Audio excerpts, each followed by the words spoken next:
Welcome to the another episode of campus chronicles, जहां हम बात करते हैं स्टूडेंट की अनफिल्टर्ड जर्नी के बारे में, फ्रॉम क्लासरूम टू करियर। तो आज की जो हमारी गेस्ट है उनका नाम है काव्या शुक्ला। तो काव्या, कैसी हैं आप? आई एम गुड यश, आप कैसे हैं? मैं भी एकदम बढ़िया हूँ। तो पॉडकास्ट स्टार्ट करने से पहले आप एक क्विक इंट्रो से शुरू करते हैं। श्योर यश, मेरा नाम काव्या शुक्ला है।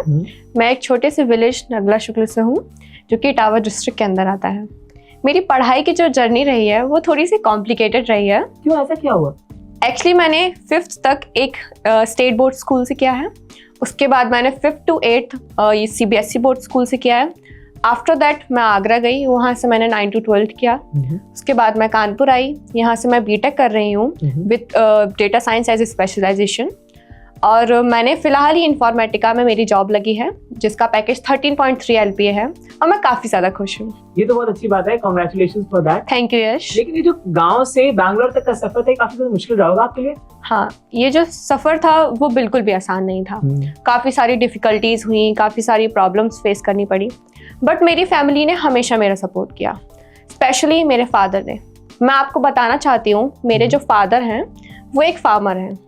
तो जिस तरीके से वो अपने फसल के लिए सॉइल को प्रिपेयर करते हैं, जिस तरीके से उसकी नींव रखते हैं, पूरा एनवायरनमेंट बनाते हैं, कहीं ना कहीं उन्होंने मेरी नींव रखने में भी वही सारी मेहनत करी थी, जिसके चलते आज मैं उस मुकाम पे पहुंची हूँ कि मैंने उनकी सारी उम्मीदों को पूरा किया है। ये तो बहुत अच्छी बात है। लेकिन वैसे मैंने सुना है कि जो विलेज की फैमिलीज होती है उनका काफी ज्यादा कंजर्वेटिव नेचर होता है। तो ये जो गाँव से आगरा तक का सफर था आपका स्कूलिंग का, तो ये कैसे पॉसिबल हुआ?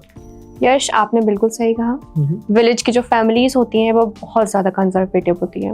विलेज से बाहर जाना, एक्चुअली वहाँ पे क्या होता है कि लड़कियों को पढ़ाया ही सिर्फ इस वजह से जाता है ताकि उनकी शादी कराई जा सके। पहले 12th इस वजह से कराई जाती थी ताकि उनकी शादी हो चुके, अब ग्रेजुएशन कराई जाती है ताकि उनकी शादी कराई जा सके। इस चीज़ में मैं अपने फादर के लिए बहुत थैंकफुल हूँ कि उन्होंने ये इनिशिएटिव लिया मुझे बाहर भेजने का, जो कि एक बहुत बड़ी बात है। तो जब मेरी 8th ख़त्म हुई थी, तो उस टाइम पे किस स्कूल में एडमिशन लेना है, ये एक बहुत बड़ा क्वेश्चन था। क्योंकि हमारे गांव के पास स्कूल तो काफ़ी अच्छे हैं, पर बात क्या है, स्कूल जितने भी हैं वो सारे इटावा में पड़ जाते हैं, और जो इटावा है वो लगभग 30 किलोमीटर की डिस्टेंस पे है। तो एक बहुत बड़ा क्वेश्चन आ रहा था कि सारी चीज़ों को कैसे मैनेज किया जाएगा। उस टाइम पे थोड़ी घर की फाइनेंशियल कंडीशंस भी नहीं अच्छी थी। उसी समय मेरे बुआ फूफा जी हैं, जो कि आगरा में रहते हैं, वो हमारे घर आए थे। एक डिस्कशन चल रहा था नॉर्मल फैमिली के बीच में जैसे होता है। तो उन्होंने मुझसे क्वेश्चन किया कि बेटा तुम आगे कहाँ पढ़ोगी। जब मैंने उनको सारी चीज़ें बताई तो उन्होंने मेरे फादर से कहा कि आप इसको मेरे पास भेजिए, हम पढ़ाई कराएंगे इसके आगे। तो उसके बाद क्या हुआ कि जब मेरे एग्जाम्स ओवर हुए तो उनका कॉल आया कि एडमिशन्स हो रहे हैं, आप बच्ची को भेजिए। तो फिर पापा मुझे वहाँ लेके गए। वहाँ पे एडजस्ट करना थोड़ा मुश्किल था, क्योंकि एक बिल्कुल ही अलग माहौल था, बिल्कुल ज़्यादा अलग एनवायरनमेंट हो गया था वहाँ पे जाके। और एक चीज़ जो वहाँ पे मुझे फील हुई, मेरे ऊपर प्रेशर बहुत ज़्यादा आ गया था, क्योंकि गांव के लोगों का भी ये चीज़ था कि इनकी लड़की बाहर पढ़ने गई है, जैसे कि आप जानते हो होता है, इनकी लड़की बाहर पढ़ने गई है, देखते हैं क्या कर पाएगी, बहुत ज़्यादा उम्मीदों से भेजा है। तो मुझे पापा की उम्मीद पे भी खरा उतरना था। हाँ, काफ़ी ज़्यादा एक्सपेक्टेशंस हो गई थी। तो थोड़ी डिफ़िकल्टीज हुई, थोड़ी प्रॉब्लम्स हुई, बट एट द एंड सारी चीज़ें बहुत अच्छी हुई। सच्ची बता रहा हूँ, बहुत ज़्यादा लकी हैं आपको ऐसे रिलेटिव्स मिले, क्योंकि ऐसे रिलेटिव्स मिलना बहुत मुश्किल की बात होती है। सच में यश। तो जब आप आगरा गई स्कूलिंग करने, यहाँ पे सब कुछ मैनेज करना काफ़ी मुश्किल हो गया होगा आपके लिए? हाँ, वहाँ पे काफ़ी सारी डिफ़िकल्टीज़ आई, काफ़ी सारी चीज़ें थी जो मुझे नहीं समझ आ रही थी। जब टीचर्स लेक्चर्स दे रहे थे आके, तो वो क्या बोल रहे हैं मुझे नहीं समझ आ रहा था, क्योंकि एक ना बहुत अलग एनवायरनमेंट हो गया था। CBSE स्कूल में इससे मैंने 8th तक किया था, बट यहाँ पे क्या था, यहाँ पे इंग्लिश का इतना ज़्यादा कुछ था नहीं, मतलब स्पीकिंग में इंग्लिश नहीं आती थी, टीचर्स बोलते भी थे तो क्योंकि सारे गांव के बच्चे थे तो वो हिंदी में ही समझाते थे, इतना ज़्यादा इंग्लिश का यूज़ नहीं होता था। लेकिन जब मैं वहाँ गई तो वहाँ पे प्रॉपर इंग्लिश में सब कुछ चलता था। तो ये बहुत ही ज़्यादा बड़ी डिफ़िकल्टी थी मेरे लिए, इंग्लिश को कैसे सीखूँ, क्या करूँ, क्योंकि मैं जब आंसर पेपर लिख के आती थी तो उसमें क्या होता था कि मैं जो सोच रही हूँ वो मैं लिख के आ रही हूँ, पर वहाँ पे जब टीचर चेक करता था तो उस हिसाब से वो करेक्ट नहीं होता था। मुझे तो ये लगता था मैं तो बहुत सही लिख के आ रही हूँ, बहुत अच्छा गया मेरा पेपर। जब आंसर्स आते थे और जब उनको नोटबुक चेक करके टीचर्स आके रिजल्ट बताते थे तो रिजल्ट ज़्यादा अच्छे नहीं आते थे। बट जैसे तैसे करके मैंने 9th सर्वाइव किया, और लकीली मैंने वहाँ पे 9th में भी टॉप किया था। उसके बाद जब 10th में आए और जब 10th का पहला एग्जाम हुआ तो मेरे इंग्लिश में काफ़ी कम नंबर आए थे। मैंने सोचा था 19 आएंगे आउट ऑफ 20, बट वो 9 ही आए। तो मैं काफ़ी ज़्यादा मुझे बुरा लगा। मैंने इस चीज़ को अपने फूफा जी से और उनके जो बेटे हैं भाई उनसे डिस्कस किया। उसके डिस्कशन के चलते फिर ये हुआ कि ठीक है अब मेरी कोचिंग लगवाई जाएगी। तो मेरे ही स्कूल में एक इंग्लिश के टीचर थे जो कि काफ़ी ज़्यादा स्ट्रिक्ट थे, उन पे मेरी कोचिंग लगवाई गई। उन्होंने मुझे काफ़ी ज़्यादा हेल्प की इंग्लिश को सीखने में, कैसे यूज़ करो, कैसे बोलो, कैसे लिखना है। तो उसके चलते मैंने अपनी इंग्लिश से कोप अप किया, अपनी मेरी जो कमियां थी उनसे कोप अप किया और लिटरली मैंने काफ़ी ज़्यादा मेहनत भी करी थी। मेरे काफ़ी ज़्यादा अच्छे नंबर आए, 93.4 मैंने स्कोर किया था। उसके बाद 11th और 12th का सफ़र थोड़ा आसान था 10th के मुकाबले। क्लियर हो जाता है। हाँ, और मैंने 12th में भी 95.2 मार्क्स मेरे आए थे। मैं आपसे एक बात पूछना चाह रहा था कि आगरा में आपने अपना सबसे ज्यादा वक्त दिया, वहाँ से स्कूलिंग भी करी, तो आपने आगरा में कॉलेजेस क्यों नहीं देखे? आपने कानपुर आकर MPGI को क्यों चूज किया? एक्चुअली यश, सही कहा आपने, आगरा के आसपास कई सारे कॉलेजेस हैं जो कि बहुत अच्छे हैं, पर एज अ मिडिल मैन उनको अफोर्ड करना बहुत मुश्किल है। और जैसे कि मैंने आपको बताया था कि हमारी फाइनेंशियल कंडीशंस उतनी ज़्यादा स्ट्रॉन्ग नहीं है। मेरे फादर एक फार्मर हैं और बीइंग अ फार्मर एक बहुत ही महंगे कॉलेज को अफोर्ड करना काफ़ी ज़्यादा मुश्किल हो जाता है। तो मुझे एक ऐसा कॉलेज सिलेक्ट करना था जिसमें एकेडमिक्स भी अच्छी हो, प्लेसमेंट्स भी अच्छे हो और सबसे बड़ी बात वो अफोर्डेबल हो, और ये मुझे MPGI में मिला। मेरे यहाँ पे काफ़ी सारे रिलेटिव्स रहते हैं कानपुर में। जब उनसे बात करी गई तो उन्होंने भी मुझे MPGI ही सजेस्ट किया। मैं यहाँ पे आई, मैंने इसका कैंपस विजिट किया।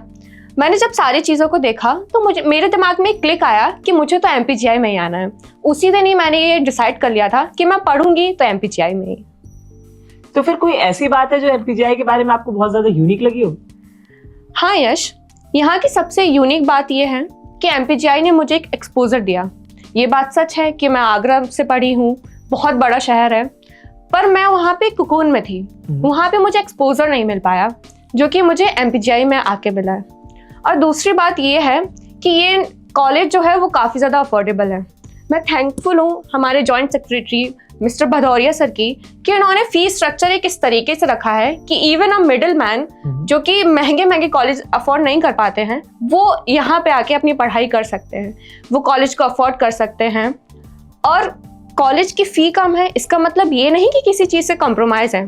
यहाँ पर प्लेसमेंट्स काफ़ी अच्छे हैं, यहाँ का एल्यूमिनाई नेटवर्क बहुत अच्छा है, faculties, TNP department, specially JS sir कि उन्होंने इतना अच्छा सब कुछ कॉलेज में रखा, अफोर्डेबिलिटी रखी, उन्होंने इतना अच्छा कैंपस प्रोवाइड किया। सबसे अच्छी बात वो इतनी अच्छी कंपनीज कॉलेज में लेके आते हैं कि हमारा एक्सपोजर काफ़ी ज़्यादा अच्छा है। और मेरी इन्फॉर्मेटिका में जॉब जो लगी है वो भी उन्हीं की बदौलत लगी है। अगर इन्फॉर्मेटिका यहाँ नहीं आती तो मुझे नहीं लगता कि मैं वहाँ पे जॉब कर पाती।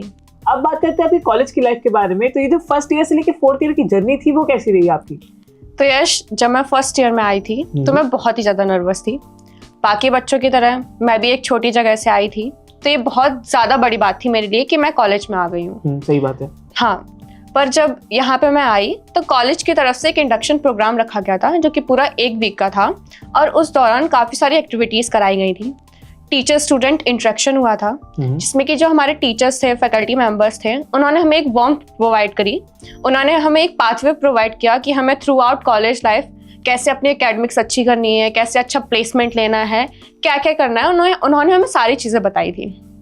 इसी के साथ साथ मैंने ऑल ओवर BTech मैंने 8+ CGPA भी स्कोर किया है। अरे वाह। और साथ ही में मैंने काफ़ी सारी हैकाथॉन्स में भी पार्टिसिपेट किया है, जैसे कि smart India hackathon, hack India. यही नहीं, हम लोग हैकाथॉन में पार्टिसिपेट करने के लिए जयपुर भी गए थे जो कि एस इंडिया हैकाथॉन थी। और मैंने 3rd ईयर में गेट भी क्लियर किया है। अरे वाह, कांग्रेचुलेशंस। थैंक यू यश, ये सच में एक बहुत बड़ी बात है क्योंकि गेट क्लियर करने का मैंने नहीं सोचा था। 3rd ईयर में? हाँ, पर मुझे कहीं ना कहीं अपनी फैमिली के लिए, अपने पापा की स्माइल के लिए मुझे ये करना था और वो हुआ भी। इसके साथ ही साथ नंदिनी मैम जो हमारी है ट्रेनिंग एंड प्लेसमेंट की HOD हैं, जो वो ना काफ़ी ज़्यादा गोल ओरिएंटेड हैं। उन्होंने हमारे लिए 2nd ईयर से ही ट्रेनिंग स्टार्ट करवा दी थी। ट्रेनिंग तो 1st ईयर में भी होती थी, पर जो एक्चुअल टेक्निकल ट्रेनिंग थी वो हमारी 2nd ईयर से स्टार्ट हो गई थी। साथ ही में 4th ईयर में आते आते हमारी कंपनी स्पेसिफिक ट्रेनिंग्स होने लगी। कॉलेज में नहीं बल्कि आफ्टर कॉलेज आवर्स मैम ने टीचर्स हायर किए जो कि हमें बड़ी बड़ी कंपनी के लिए पढ़ाते हैं, जो कि बाहर के टीचर्स हैं। इसके साथ ही साथ इंफॉर्मेटिका के लिए भी एक पूरा करिकुलम बेस था, एक पूरा शेड्यूल था कि हमें कैसे ट्रेनिंग करनी है। बाहर से ट्रेनर्स आए थे जो कि हमें पढ़ा रहे थे। नंदरी मैम भी बीच बीच में आके काफ़ी ज़्यादा मोटिवेट करती थी। साथ ही साथ हमारे जो कॉलेज के ट्रेनर्स थे, जो टेक्निकल ट्रेनर्स जैसे कि अमिताभ सर, सोमेंदु सर, इन्होंने हमारी काफ़ी ज़्यादा हेल्प करी प्रॉब्लम सॉल्विंग को स्ट्रेंथन करने में। साथ ही साथ हमारे एप्टीट्यूड के टीचर्स जैसे कि विशाल सर, अभिषेक राय सर, इन्होंने हम लोग को ऐसी ट्रिक्स प्रोवाइड करी जिसके चलते हम लोग एप्टीट्यूड के क्वेश्चन इतने आसानी से सॉल्व कर दे रहे थे ना कि हमने सोचा भी नहीं था। और यश, आपको पता है एप्टीट्यूड जो होता है वो एक बहुत ही ज्यादा इंपॉर्टेंट पार्ट होता है जी, क्योंकि पहला ही राउंड होता है, वही क्लियर नहीं होगा फिर आगे। हाँ, एप्टीट्यूड जो होता है वो पहला ही राउंड होता है। बच्चों को लगता है एप्टीट्यूड में क्या है, ये तो आसानी से कर लिया जाएगा, पर ऐसा होता नहीं है। एप्टीट्यूड के लिए भी बहुत मेहनत करनी पड़ती है। सही बात है। यस, साथ ही में हमारे मॉक टेस्ट भी शेड्यूल हुए। हम लोग जब से 4th ईयर में आए हमारे मॉक टेस्ट चल रहे हैं। मेरा जो पर्सनल जो मॉक इंटरव्यू था वो राधिमा मैम ने लिया था, जिन्होंने मुझे मेरी कमियां बताई, जिस पे मैंने वर्क किया, और उसने मुझे बहुत हेल्प किया मेरी चीज़ों को अच्छा करने में, मेरी स्किल्स को इम्प्रूव करने में, और मुझे इंफॉर्मेटिका में भी बहुत हेल्प हुई उससे। ये तो हो गई एकेडमिक्स की बात। तो इसके अलावा आपने को करिकुलर एक्टिविटीज में पार्टिसिपेट किया था? हाँ यश, मैंने तो बहुत एक्टिविटीज में पार्टिसिपेट किया है। तो फिर बताइए। जी बिल्कुल। तो जब मैं फर्स्ट ईयर में यहाँ पे आई थी तो यहाँ पे फ्रेशर्स अरेंज की गई थी। हमारे यहाँ पे हर बार करी जाती है, जो नए बच्चे आते हैं उनको एक फ्रेशर्स पार्टी दी जाती है एज अ वेलकम पार्टी। तो mister and miss freshers select करने के लिए रैम्वॉक कराई जाती है, तो मैंने उसमें पार्टिसिपेट किया था। तो मुझे ना स्टार्टिंग से ही फैशन में और मॉडलिंग में थोड़ा ना अलग ही इंटरेस्ट है। तो ये जो एक्सपीरियंस था मेरे लिए बहुत अलग एक्सपीरियंस था। मैं सच बताऊं, इसमें मैंने पार्टिसिपेट किया और it was such a good experience. हाँ, ये ना बहुत अलग एक्सपीरियंस होता है, एकदम से ऐसा लगता है कि बहुत अलग फीलिंग आती है। तो ना वो काफी ज्यादा अच्छा मोमेंट था मेरे लिए। साथ ही में ये फ्रेशर्स के साथ ही साथ पूरा 3 दिन का कार्निवल था, जिसमें कि हार्डी संधू आए थे हमारे कॉलेज में, और इसके साथ साथ नालायक बैंड भी आया था। और यही नहीं, पहले भी काफी अच्छे अच्छे सिंगर और बैंड वगैरह हमारे कॉलेज में आए, काफी सेलिब्रिटीज आए हैं। इसके साथ ही साथ हमारी कॉलेज में फेस्ट जैसे कि गरबा फेस्ट, नवरात्रि फेस्ट, साथ ही में अभी हाल ही में दिवाली पार्टी भी हुई थी। तो ना काफ़ी अलग अलग इवेंट्स होते हैं, कल्चरल फेस्ट होते हैं, साथ ही में टेक्निकल इवेंट्स भी होते हैं जो कि बच्चों को काफ़ी ज़्यादा इंगेज रखते हैं, बच्चों को बहुत ज़्यादा मोटिवेट करते हैं, कम्युनिकेट करने में काफ़ी ज़्यादा अच्छा रहता है। मतलब ऑल ओवर डेवलपमेंट हो जाता है यहाँ पे बच्चों का। तो मैंने सुना है बीटेक के अंदर इंटर्नशिप का बहुत बड़ा रोल होता है, तो क्या आपने भी कोई इंटर्नशिप वगैरह की थी इस ड्यूरेशन में? हाँ यश, ये बात सच है। Internship is like a practical experience. जो भी आप थियोरी नॉलेज होती है आपकी, वो इंटर्नशिप में आप प्रैक्टिकली इंप्लीमेंट करते हैं। हाँ सही बात है, क्योंकि लोगों को थ्योरी की नॉलेज तो होती है, लेकिन कैसे उसको प्रैक्टिकली इंप्लीमेंट करना ये नहीं पता होता। हाँ बिल्कुल सही कहा आपने। थियोरी नॉलेज गेन करना बहुत आसान है, आप टीचर्स से, बुक पढ़ के, ऑनलाइन, आप कहीं से भी थियोरी नॉलेज गेन कर सकते हैं। बट अगर आप उसको प्रैक्टिकली इंप्लीमेंट कर पा रहे हैं तो वो रियल एक्सपीरियंस होता है। And you are corporate ready. Yes, that's right. तो इंटर्नशिप की बात करें तो हाँ, मैंने इंटर्नशिप करी है। मैंने अनस्टॉप जो कि एक बहुत बड़ी कंपनी है, मैंने उसकी इंटर्नशिप करी है, and it was a campus ambassador internship. इस इंटर्नशिप के दौरान मुझे नेटवर्किंग कैसे करी जाती है, कम्युनिकेशन कैसे करना चाहिए, अपने से दूसरे लोगों को कैसे जोड़ना है, कैसे उनको अपनी चीज़ें समझानी है, कैसे अपनी बातें 10 लोगों के बीच में रखनी है, ये सारी चीज़ें मैंने सीखी और इसने मुझे काफ़ी ज़्यादा हेल्प भी किया। अब हम बात करते हैं आपके प्रोजेक्ट्स के बारे में कि आपने इन 4 सालों में कौन कौन से प्रोजेक्ट्स के अंदर वर्क किया? तो मैंने 4 सालों में बहुत प्रोजेक्ट्स में वर्क किया है, जिसमें कि कुछ प्रोजेक्ट्स हैं सेंटिमेंट एनालिसिस टूल का, टेलीकॉम कस्टमर चर्न प्रेडिक्शन, और जो मैंने अभी वर्क किया है जिसपे, जो कि एक पूरा मेजर प्रोजेक्ट है, हमारा टीम वर्क है, उसका नाम है AI बेस्ड अटेंडेंस सिस्टम। तो ये जो मेजर प्रोजेक्ट है आपका, इसके बारे में आप कुछ बताना चाहेंगी? हाँ बिल्कुल। तो जो मेजर प्रोजेक्ट हमारा है वो बेसिकली AI पे बेस्ड है। इसका पूरा नाम है AI बेस्ड अटेंडेंस सिस्टम। तो आपको AI बेस्ड अटेंडेंस सिस्टम से ये तो मालूम पड़ ही रहा होगा कि ये अटेंडेंस लेने के लिए बेसिकली है। लेकिन इसमें हम लोगों ने किया क्या है कि जब कि मैनुअली जो अटेंडेंस ली जाती है वो किसी पेपर पे ली जाती है या फिर थ्रू वो स्कैन कार्ड्स होते हैं उन सब के थ्रू ली जाती है, जिसमें से काफी सारी प्रॉब्लम्स भी आ जाती है। जैसे कभी कभार बच्चे क्या करते हैं, प्रेजेंट नहीं होते और उनकी प्रॉक्सी लग जाती है। हाँ, और मोस्टली क्या होता है, कार्ड से भी अगर आप देखो तो थ्रू स्कैनिंग कार्ड वो भी आप प्रॉक्सी लगा सकते हो। किसी ने कोई कार्ड लिया है, उसको स्कैन कर दिया तो हाँ बिल्कुल। और होता क्या है कि आप अगर पेपर पे अटेंडेंस जा रही हो या फिर आप स्कैनिंग करके कार्ड के थ्रू अटेंडेंस दे रहे हो, कांटेक्ट, फिजिकल कांटेक्ट होता है दोनों में। टाइम टेकिंग भी काफी रहता है, टाइम मैनेजमेंट की भी प्रॉब्लम आ जाती है। कभी कभी हमारे लेक्चर्स में भी ऐसा होता है कि पूरा लेक्चर्स बट अटेंडेंस लेते हुए जा रहा है। सही बात है। हाँ, तो हम लोगों ने एक मॉडल बनाया है जो कि AI पे बेस्ड है पूरा। इसमें हमने किया क्या है, थ्रू वेबकैम हमने एक ऐसा सिस्टम बनाया है जिसमें कि आप जो भी बच्चा है वो थ्रू वेबकैम अपनी अटेंडेंस दे सकता है। इसमें हम लोगों को अभी जो रियल टाइम अटेंडेंस का सिस्टम होता है जो कि लोकेशन पे बेस्ड होता है, वो अभी हमें इसमें इम्प्लीमेंट करना है। अगर हम इस चीज़ को इम्प्लीमेंट कर देंगे तो बच्चे ना घर पे बैठ के जो अटेंडेंस देने का सोचते हैं कि ऑनलाइन ही तो है, घर पे बैठ के दे देंगे, तो वो नहीं हो पाएगा। वो बेसिकली लोकेशन भी वहाँ पे मैटर करेगी कि आप किस लोकेशन पे हैं, और अगर आप कॉलेज में होंगे तभी आपकी वो अटेंडेंस मानी जाएगी, नहीं तो नहीं मानी जाएगी। ये प्रोजेक्ट काफी ज्यादा इंटरेस्टिंग लग रहा है। मतलब बच्चे प्रॉक्सी नहीं लगवा पाएंगे और जो अटेंडेंस का सिस्टम है काफी अच्छी एफिशिएंट। हाँ, ये जो प्रोजेक्ट है वो काफी ज्यादा इंटरेस्टिंग लग रहा है। मतलब जो बच्चे हैं प्रॉक्सी लगवा नहीं पाएंगे और जो अटेंडेंस का सिस्टम है वो काफी ज्यादा एफिशिएंटली काम करेगा। हाँ, अगर इसको बड़े लेवल पे देखा जाए ना तो हम थ्रू कैमरास, जो क्लासेस में कैमरास लगे होते हैं उनके थ्रू भी हम अटेंडेंस ले सकते हैं। तो बेसिकली इसमें भी कुछ नहीं करना होगा, बच्चे जो क्लास में प्रेजेंट हो गए तो कैमरा जो है वो उनका फेस ऑटोमेटिकली स्कैन करके उनकी अटेंडेंस लगवा देगा। और ये जो पूरा सिस्टम है ये लेक्चर वाइज, क्लासेस वाइज पूरा ऐसे मेंटेन किया गया हुआ है। इसमें एवरेज अटेंडेंस, तुम कब नहीं आए और मतलब किस किस लेक्चर में प्रेजेंट नहीं थे, ये सारी चीजें इसमें बताई जाती हैं। ये तो बहुत अच्छी बात है। जैसा कि आप जानती हैं कि हमारी जो ऑडियंस है उसका जो मेजर पार्ट है वो जेनजी का है जी, तो आप कोई ऐसा इंसिडेंट शेयर करना चाहेंगे जिससे हमारी जो जनरेशन है वो इंस्पायर हो सके? हाँ यश, एक्चुअली मैं एक इंसिडेंट शेयर करना चाहती हूँ। तो हुआ क्या था कि जब हमारी इन्फॉर्मेटिका की ट्रेनिंग चल रही थी तो आफ्टर दिवाली मेरी मम्मा को कुछ हेल्थ इशू था जिसकी वजह से हमें उनको ऑपरेशन के लिए एडमिट करना था। At the time I was quite distracted कि मम्मा इज लाइक बहुत ही ज़्यादा इम्पॉर्टेंट पार्ट होती है हमारी लाइफ का। सही बात है। हाँ, तो वो ना काफ़ी ज़्यादा वीक मोमेंट था हम लोग के लिए। तो हुआ क्या, जब उनकी सेकेंड ड्रेसिंग हुई तो उनको कुछ अजीब महसूस होने लगा, like she was not feeling well. तो उनको जब डॉक्टर के पास लेके आया गया तो पता चला कि उनके स्किन इन्फेक्शन हो चुका है। तो जहाँ पे उनके स्टिचेस थे वहाँ पे उनको इन्फेक्शन हो गया था। ऑपरेशन सही था, इट वॉज लाइक रिकवरी के लिए सिर्फ 15 से 20 दिन काफ़ी थे। बट उस इन्फेक्शन की वजह से मम्मा जो है अभी तक रिकवर कर रही हैं। अभी तो लाइक काफ़ी सही हैं, लेकिन उस मोमेंट पे ना बहुत ज़्यादा लाइक ऐसा लग रहा था कि क्या ही होगा, समझ नहीं आ रहा था कुछ भी, क्योंकि बहुत ही ज़्यादा वीक मोमेंट हो जाता है ना जब हमारी फैमिली में कुछ भी होता है तो समझ नहीं आता हम लोग को क्या करना चाहिए। उसी टाइम पे इन्फॉर्मेटिका की ड्राइव भी थी, काफ़ी ज़्यादा मुश्किल हो गया। हाँ, बहुत मुश्किल हो गया था। मुझे ना लाइक रेगुलर अप डाउन करना पड़ रहा था हॉस्पिटल टू कॉलेज, और अगर वहाँ नहीं जा रही थी तो बस वहाँ का ख्याल आ रहा था दिमाग में, और अगर यहाँ नहीं आ रहे थे तो यहाँ पे ट्रेनिंग्स वगैरह छूट रही थी। तो लाइक बहुत ज़्यादा वीक मोमेंट था, बहुत ज़्यादा स्ट्रगल एक तरीके से कह सकती हूँ मैं उस टाइम पे मैंने किया। हाँ, एक तरीके से तो मैंने तो इन्फॉर्मेटिका की उम्मीद ही छोड़ दी थी कि भाई मेरा नहीं होगा, क्योंकि पूरा एक 15 से 20 दिन का टाइम था जो कि मेरा वहाँ पे इन्वेस्ट हुआ था, और वो बहुत ज़्यादा इंपॉर्टेंट टाइम था इन्फॉर्मेटिका की ट्रेनिंग के लिए। ठीक है, तो वहाँ पे आई वाज लाइक कि मेरा नहीं होगा, तो मेरे दिमाग से एक बिल्कुल ही उम्मीद चली गई थी। एट द टाइम जो हमारी HOD है नंदिनी मैम, और हमारे जो टेक्निकल डिपार्टमेंट के सारे फैकल्टीज़ हैं, तो उन्होंने मुझे कहीं ना कहीं काफ़ी हेल्प किया। मैम ने मुझे इंस्पायर किया, मैम ने मुझे मोटिवेट किया। उन्होंने कहा कि नहीं, हम तुम्हारे अंदर वो पोटेंशियल देखते हैं कि तुम वो चीज़ कर पाओगी।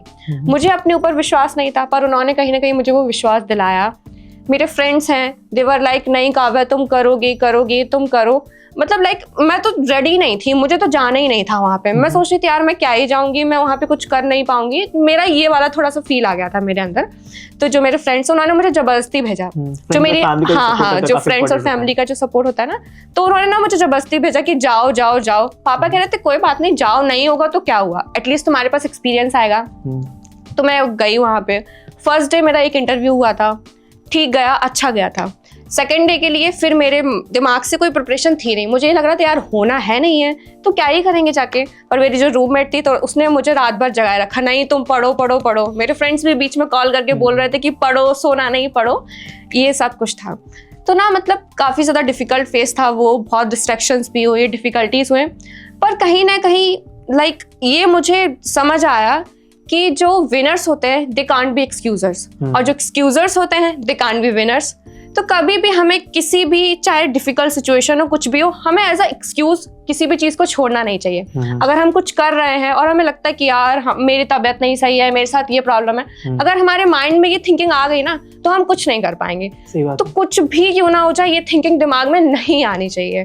अगर तुम्हारे दिमाग में ये थिंकिंग आई तो तुम वहाँ पे मान लो तुमने कितनी भी मेहनत करी हो, सब फेल हो जाती है। और अगर नहीं आई तो भले ही तुम्हारी मेहनत कम हो, लेकिन तुम्हारा कॉन्फिडेंस अप है ना, वही सब कुछ होता है। सही बात है।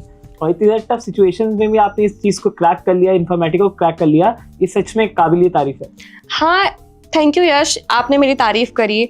और सच में मैं अपनी फैमिली को, मेरे जो फ्रेंड्स हैं उनको, और फैकल्टी मेंबर सबको मैं बहुत ज़्यादा थैंकफुल हूँ। मैं सबके लिए मैं थैंक यू करना चाहती हूँ उनको, कि उन्होंने मेरी इतनी हेल्प करी, उन्होंने मुझे मोटिवेट किया, उन्होंने मेरे अंदर जो कॉन्फिडेंस कहीं ना कहीं छुप गया था, वो उन्होंने मेरा वो कॉन्फिडेंस वापस रिगेन करने में मेरी हेल्प की। तो अब बात करते हैं कुछ टिप्स के बारे में। तुम्हारी ऑडियंस को आप कुछ टिप्स देना चाहेंगे जिससे उन्हें हेल्प हो सके उनकी प्लेसमेंट्स में?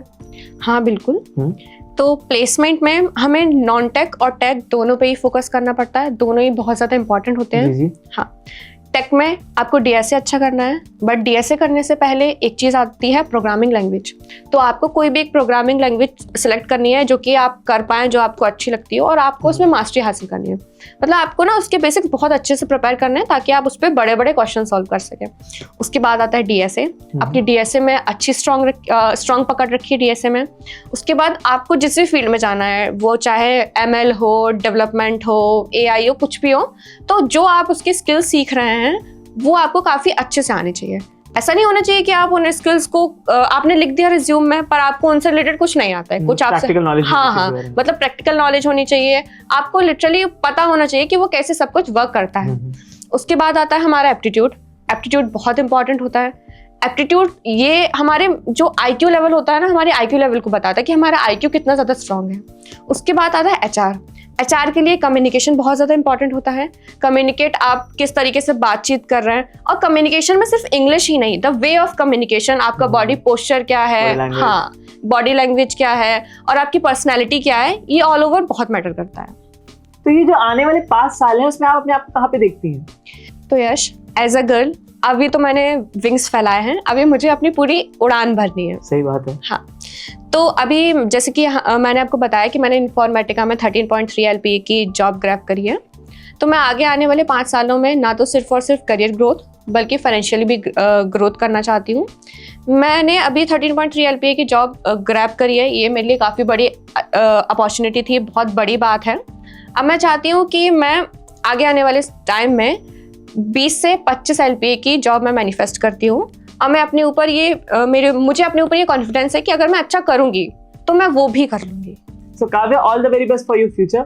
Thank you Yash. तो आप जब उस पैकेज को ग्रैब करेंगे जो आपका मैनिफेस्टेशन है, तो आप वापस यहाँ पे आएगा, हम फिर से पॉडकास्ट लेंगे आपका। हाँ बिल्कुल। So thank you very much for being here. Thank you Yash, मुझे यहाँ पे आके बहुत अच्छा लगा। तो गाइस, आज के एपिसोड के लिए बस इतना ही। मिलते हैं अगले एपिसोड में एक नए इंस्पायरिंग फेस के साथ। तब तक के लिए stay tuned. So guys, let's start with a quick rapid fire round. So are you ready? Yes. Best part of college? This podcast. College life in 3 words? Memories, hackathons and learnings. If your college life was a movie? Dangal. Morning lecture or afternoon lectures? No lectures. अरे वाह। One thing that you will miss after graduation? My friends.